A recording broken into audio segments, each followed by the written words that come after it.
شروع اللہ کے نام سے جو بڑا مہربان نہایت رحم والا ہے۔ آئیے اب شروع کرتے ہیں زکریا اور یحییٰ علیہم السلام کے واقعات۔ دن گزرتے گئے، ابراہیم اور یعقوب علیہم السلام کی نسل سے کچھ نیک لوگ پیدا ہوئے۔ ان کو آل عمران کے نام سے یاد کیا جاتا ہے۔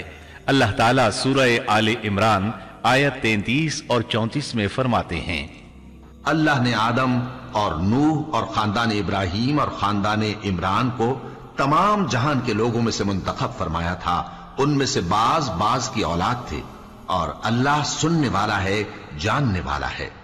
بے شک اللہ تعالیٰ نے تمام جہان کے لوگوں میں سے آدم کو اور نوح کو اور ابراہیم کے خاندان اور عمران کے خاندان کو چن لیا کہ یہ سب آپس میں ایک دوسرے کی نسل سے ہیں، اور اللہ تعالیٰ سنتا جانتا ہے۔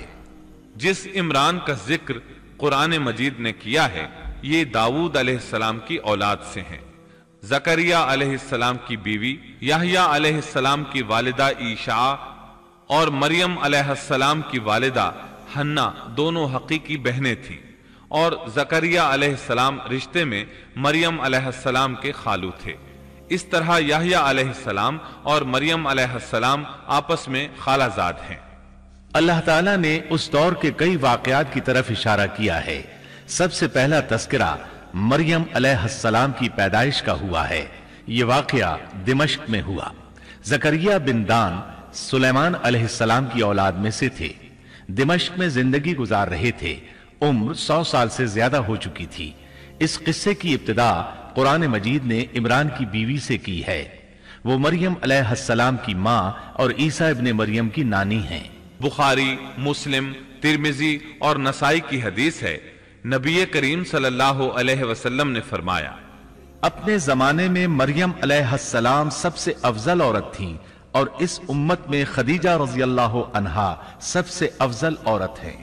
بہت سی احادیث میں 4 عورتوں کی فضیلت آئی ہے۔ نبی صلی اللہ علیہ وسلم نے فرمایا، سارے جہان کی عورتوں میں سے 4 عورتیں افضل ہیں: مریم بنت عمران، فرعون کی بیوی آسیہ، خدیجہ بنت خویلد اور فاطمہ بنت محمد رضی اللہ عنہن۔ بس ثابت ہوا کہ مریم علیہ السلام کو اللہ تعالیٰ نے بہت فضیلت عطا فرمائی تھی۔ زکریا علیہ السلام نے ان کی فضیلت دیکھی تو ان کے دل میں بھی اولاد کی خواہش پیدا ہوئی۔ وہ اس وقت تک بے اولاد تھے۔ عمر 100 سال سے زائد تھی۔ بیوی 90 سال کی تھی۔ اولاد کی شدید تمنا کے باعث انہوں نے اللہ سے دعا مانگی۔ سورہ مریم آیات 1 تا 6 میں ہے، یہ ہے تیرے پروردگار کی اس مہربانی کا ذکر جو اس نے اپنے بندے زکریا پر کی تھی، جبکہ اس نے اپنے رب سے چپ کے دعا کی تھی کہ اے میرے پروردگار، میری ہڈیاں کمزور ہو گئی ہیں، سر بڑھاپے کی وجہ سے بھڑک اٹھا ہے، لیکن میں کبھی بھی تجھ سے دعا کر کے محروم نہیں رہا۔ مجھے اپنے مرنے کے بعد اپنے قرابت والوں کا ڈر ہے، میری بیوی بھی بانجھ ہے، پس تو مجھے اپنے پاس سے وارث عطا فرما جو میرا بھی وارث ہو اور یعقوب کے خاندان کا بھی جانشین ہو، اور میرے رب تو اسے مقبول بندہ بنا لے۔ زکریا علیہ السلام اپنے دور میں اکیلے ہی نبی تھے۔ ان کے ورثاء اور رشتہ داروں میں کوئی قابل آدمی نہیں تھا، اس لیے انہوں نے یہ دعا کی۔ سورۃ الانبیاء آیت 90 میں اللہ تعالیٰ فرماتے ہیں، تو ہم نے اس کی دعا قبول فرما کر اسے یحییٰ عطا فرمایا اور ان کی بیوی کو ان کے لیے درست کر دیا۔ مطلب یہ کہ ان کا بانجھ پن دور کر دیا۔ پھر اللہ نے انہیں خوشخبری سنائی، اے زکریا، ہم تجھے ایک بچے کی خوشخبری دیتے ہیں جس کا نام یحییٰ ہے، ہم نے اس سے پہلے اس کا ہم نام کسی کو نہیں کیا۔ زکریا علیہ السلام یہ سن کر خوش بھی ہوئے اور حیران بھی، کہنے لگے، اے میرے پروردگار، میرے ہاں لڑکا کیسے ہوگا؟ میری بیوی بانجھ اور میں خود بڑھاپے کی انتہا کو پہنچ چکا ہوں۔ اللہ نے جواب میں فرمایا، ارشاد ہوا کہ وعدہ اسی طرح ہو چکا، تیرے رب نے فرما دیا ہے کہ مجھ پر یہ بالکل آسان ہے، اور میں اس سے پہلے تجھے بھی پیدا کر چکا ہوں، حالانکہ تو کچھ بھی نہ تھا۔ اس پر زکریا علیہ السلام نے عرض کی، کہنے لگے، میرے پروردگار، میرے لیے کوئی علامت مقرر فرما دے۔ یعنی زکریا علیہ السلام نے عرض کی، میرے رب، کوئی نشانی مقرر فرما دیجئے کہ میرے ہاں بچہ پیدا ہونے والا ہے۔ جس سے میں سمجھ جاؤں کہ یہ بچہ بنی اسرائیل پر ظاہر ہوگا، تاکہ بنی اسرائیل کو بھی اس کی فضیلت اور اہمیت کا علم ہو جائے۔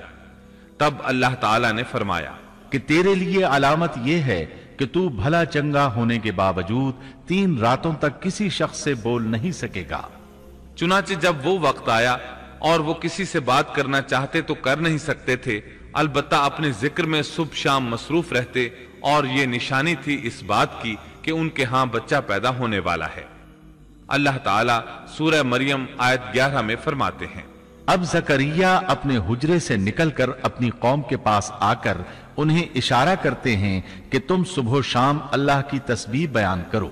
اللہ تعالیٰ سورہ آل عمران آیت 39 میں فرماتے ہیں، چنانچہ وہ ابھی عبادت گاہ میں کھڑے نماز ہی پڑھ رہے تھے کہ فرشتوں نے آواز دی کہ زکریا، اللہ تمہیں یحییٰ کی بشارت دیتا ہے، جو کلمت اللہ یعنی عیسیٰ کی تصدیق کریں گے اور سردار ہوں گے اور عورتوں سے رغبت نہ رکھنے والے اور ایک پیغمبر یعنی نیکوکاروں میں ہوں گے۔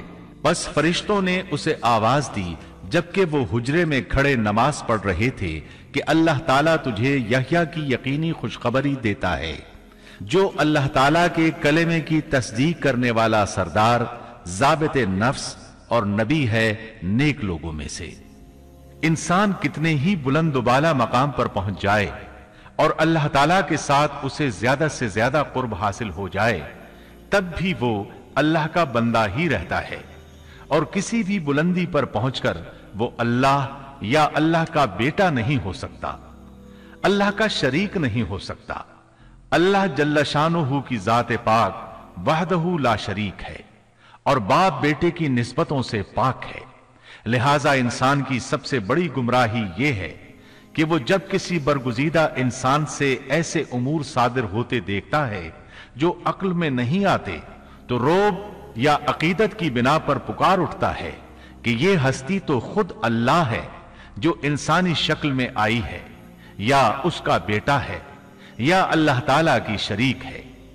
وہ یہ نہیں سوچتا کہ بلا شبہ ان واقعات کا جاری ہونا اللہ کی طاقت کے ذریعے ہے جو بطور نشان اس برگزیدہ انسان کے ہاتھوں جاری ہوئے۔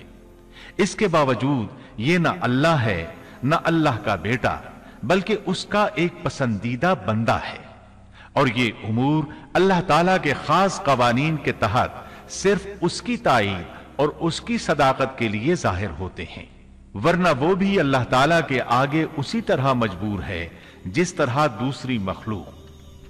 انہیں خوشخبری سنائی گئی کہ بہت جلد یحییٰ نامی لڑکا پیدا ہوگا، وہ عیسیٰ علیہ السلام کی تصدیق کرے گا۔ یہاں کلمت اللہ سے مراد عیسیٰ علیہ السلام ہیں۔ اس طرح زکریا علیہ السلام کے ہاں چاند جیسا بیٹا پیدا ہو گیا۔ یہ جو ہی بڑے ہوئے ان کے پاس اللہ تعالیٰ کا پہلا حکم پہنچا، اے یحییٰ، میری کتاب کو مضبوطی سے تھام لے، اور ہم نے اسے لڑکپن ہی میں دانائی عطا فرما دی۔ اللہ تعالیٰ نے آپ کو نو عمری ہی میں حکمت اور دانائی عطا فرما دی۔ تفاسیر میں ہے کہ بچوں نے یحییٰ علیہ السلام سے کہا، آؤ کھیلیں۔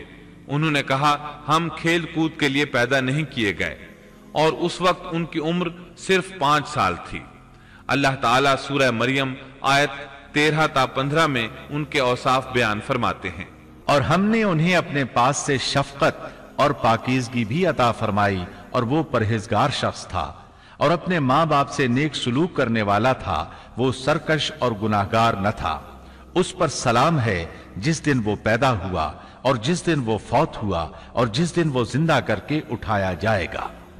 مورخین لکھتے ہیں کہ یحییٰ علیہ السلام کی پیدائش کے صرف 6 ماہ بعد عیسیٰ ابن مریم علیہ السلام پیدا ہوئے، یعنی زکریا علیہ السلام کی دعا کے 6 ماہ بعد مریم علیہ السلام کی طرف بھی اللہ تعالیٰ نے وحی بھیجی تاکہ اللہ تعالیٰ انہیں عیسیٰ علیہ السلام جیسا لخت جگر عطا کریں۔ گویا یحییٰ علیہ السلام عیسیٰ علیہ السلام سے 6 ماہ بڑے تھے۔ یحییٰ علیہ السلام بڑے ہوئے تو اپنے والد زکریا علیہ السلام کے ساتھ بنی اسرائیل کو اللہ کی طرف دعوت دینے لگے۔ اس وقت ایک ظالم شخص ان پر حکمران تھا۔ اس نے اپنے بھائی کی بیٹی سے شادی کرنے کا ارادہ کیا، اگرچہ ان کے دین میں یہ حرام تھا۔ اس نے یحییٰ علیہ السلام سے اس شادی کی اجازت طلب کی، اس لیے کہ ان کی نبوت کا اس وقت تک چرچا ہو چکا تھا اور وہ ان کے درمیان شریعت کے مطابق فیصلے کیا کرتے تھے۔ فتویٰ لینے کے لیے وہ تحفے تحائف کے ساتھ آپ کی خدمت میں آیا۔ یحییٰ علیہ السلام نے لوگوں کو جمع کیا اور خطبہ دیا کہ لڑکی کی اپنے چچا سے شادی حرام ہے۔ بادشاہ اور وہ لڑکی یہ فیصلہ سن کر غضبناک ہو گئے۔ لڑکی نے بادشاہ سے کہا، تم یحییٰ کو قتل کرا دو، تب ہماری شادی ممکن ہے۔ بادشاہ نے ان کی طرف اپنے سپاہی روانہ کر دیے۔ اس وقت یحییٰ علیہ السلام محراب میں نماز ادا کر رہے تھے۔ سپاہیوں نے انہیں قتل کر دیا۔ اس طرح بادشاہ نے اپنی بھتیجی سے شادی کر لی۔ اس کے بعد انہوں نے آپ کے والد زکریا علیہ السلام کو بھی قتل کر دیا۔ اس طرح اس دور کے 2 نبی قتل کر دیے گئے۔ عیسیٰ علیہ السلام باقی رہ گئے۔ آپ یحییٰ علیہ السلام کی زندگی ہی میں نبی قرار پا چکے تھے۔ اس وقت آپ کی عمر 30 سال سے کچھ اوپر تھی۔ امام بخاری رحمت اللہ علیہ نے صحیح بخاری میں حدیث اسراء کے تحت سیدنا یحییٰ علیہ السلام کے ذکر میں یہ روایت لکھی ہے کہ نبی کریم صلی اللہ علیہ وسلم نے فرمایا، جب میں دوسرے آسمان پر پہنچا تو دیکھا کہ یحییٰ اور عیسیٰ علیہم السلام موجود ہیں اور یہ دونوں خالازاد بھائی ہیں۔ جبریل علیہ السلام نے کہا، یہ یحییٰ اور عیسیٰ علیہم السلام ہیں، انہیں سلام کیجیے۔ میں نے انہیں سلام کیا، دونوں نے سلام کا جواب دیا۔ پھر دونوں نے کہا، آپ کا آنا مبارک ہو اے ہمارے نیک بھائی اور نیک نبی۔ سیدنا زکریا علیہ السلام کے تذکرے میں یہ آ چکا ہے کہ یحییٰ علیہ السلام کی والدہ اور مریم علیہ السلام کی والدہ حقیقی بہنیں تھیں۔ اس لیے حدیث معراج میں نبی کریم صلی اللہ علیہ وسلم کا یہ فرمانا کہ سیدنا یحییٰ اور سیدنا عیسیٰ علیہ السلام خالازاد بھائی ہیں، اسی رشتے کی طرف اشارہ ہے۔ دنیا میں اس سے زیادہ شقی اور بدبخت کوئی اور نہیں ہو سکتا جو ایسی مقدس ہستی کو قتل کر دے جو نہ کسی کو ستاتی ہو اور نہ کسی کے مال و دولت پر نظر رکھتی ہو، بلکہ اس کے برعکس بغیر کسی طمع اور اجرت کے اس کی زندگی قوم کی اصلاح اور خیرخواہی کے لیے وقف ہو چکی ہو۔ چنانچہ نبی کریم صلی اللہ علیہ وسلم نے اسی بنا پر سیدنا ابو عبیدہ رضی اللہ عنہ کے اس سوال پر کہ قیامت میں سب سے زیادہ عذاب کا مستحق کون ہوگا یہ فرمایا تھا، وہ شخص جو کسی نبی کو یا ایسے شخص کو قتل کرے جو بھلائی کا حکم کرتا ہو اور برائی سے باز رکھتا ہو۔ اقوام عالم میں صرف یہودی ہی ایک ایسی قوم ہے جس نے ایسے پاکیزہ نفوس کو بے تحاشا قتل کیا۔ اللہ رب العزت سورہ بقرہ آیت 61 میں فرماتا ہے، اور وہ نبیوں کو ناحق قتل کرتے تھے۔ انسان کو اللہ کے فضل و کرم سے کسی بھی وقت اور کسی بھی حالت میں نا امید نہیں ہونا چاہیے، مایوسی کو پاس نہیں آنے دینا چاہیے۔ کبھی ایسا بھی ہوتا ہے کہ انسان پورے خلوص اور پوری دل جمعی کے ساتھ دعائیں کرتا ہے اور مسلسل کرتا رہتا ہے، لیکن اس کے باوجود بھی مقصد حاصل نہیں ہوتا۔ لیکن اس کا یہ مطلب ہرگز نہیں کہ اللہ دعائیں سن نہیں رہا یا قبول نہیں کر رہا۔ اس قسم کی مایوسی اور خیالات کو کفر قرار دیا گیا ہے۔ اللہ تعالیٰ نے گزشتہ قوموں کے سنگین حالات بیان کیے ہیں۔ ان قوموں کی جان و مال میں ایسے حادثات اور پے در پے ایسی مصیبتیں پیش آئیں کہ اہل ایمان اور ان کے نبی پکار اٹھے، اللہ کی مدد کب آئے گی؟ ایسی سخت گھڑیاں خوشیوں کا پیش خیمہ ہوا کرتی ہیں اور مصیبتوں کا دور ختم ہو جاتا ہے۔ جو لوگ اللہ کی قضاء و قدر پر بھروسہ رکھتے ہیں وہ ایسے لمحات میں مصیبتوں کی دلدل سے نکل جاتے ہیں اور انہیں اللہ تعالیٰ کی طرف سے ایک نئی زندگی عطا کی جاتی ہے۔ سیدنا زکریا علیہ السلام زندگی بھر نبوت کے وارث کے لیے بے چین رہے، لیکن اللہ تعالیٰ سے یہی حسن ظن رکھا کہ اے پروردگار، میں آپ سے مانگ کر کبھی بے مراد نہیں رہا۔ سیدنا زکریا علیہ السلام کی عمر کی آخری منزل آ چکی تھی اور آپ کی بیوی صاحبہ بانجھ تھی۔ ساری زندگی گود اولاد سے خالی رہی تھی، لیکن مریم علیہ السلام کے حجرے میں کرامت کا ظہور دیکھ کر آپ کا ذہن اچانک اس طرف منتقل ہوا کہ جو اللہ تعالیٰ اس بات پر قادر ہے کہ ظاہری اسباب کے بغیر ہر روز تر و تازہ پھل حجرے میں پہنچا سکتا ہے، وہ یقیناً اس پر بھی قادر ہے کہ میری اس آخری عمر میں مجھے اولاد کی نعمت عطا کر دے۔ حقیقت یہ ہے کہ دعا کرنے والے کی نظر اس عالم اسباب میں بھی اسباب اور وسائل سے کہیں زیادہ مسبب الاسباب پر ہو تو وہ قبولیت کا دروازہ فوراً کھل جاتا ہے۔ سیدنا زکریہ علیہ السلام کو دوسرے ہی لمحے ایک عظیم فرزند کی بشارت دے دی گئی۔ اولاد کی خواہش ایک فطری خواہش ہے، اور یہ خواہش قناعت اور زہد کے خلاف بھی قطعاً نہیں۔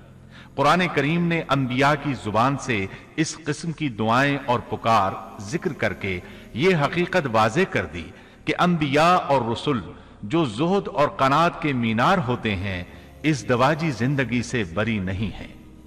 اسلام میں اولاد کی خواہش کو فطری خواہش قرار دیا گیا ہے، تاہم یہ نکتہ بھی ذہن میں رہنا چاہیے کہ سیدنا زکریہ علیہ السلام صرف اولاد ہی نہیں چاہتے تھے، صالح اولاد چاہتے تھے تاکہ وہ ان کے بعد دعوت کا کام جاری رکھے۔ اس لیے آپ نے اپنی دعاؤں کو پاکیزہ اور نیک اولاد کے الفاظ کے ساتھ خاص کیا۔ سورہ آل عمران آیت 38 میں ہے، اسی جگہ زکریہ علیہ السلام نے اپنے پروردگار سے دعا کی، کہا کہ اے میرے پروردگار، مجھے اپنے پاس سے پاکیزہ اولاد عطا فرما، بے شک تو دعا کا سننے والا ہے۔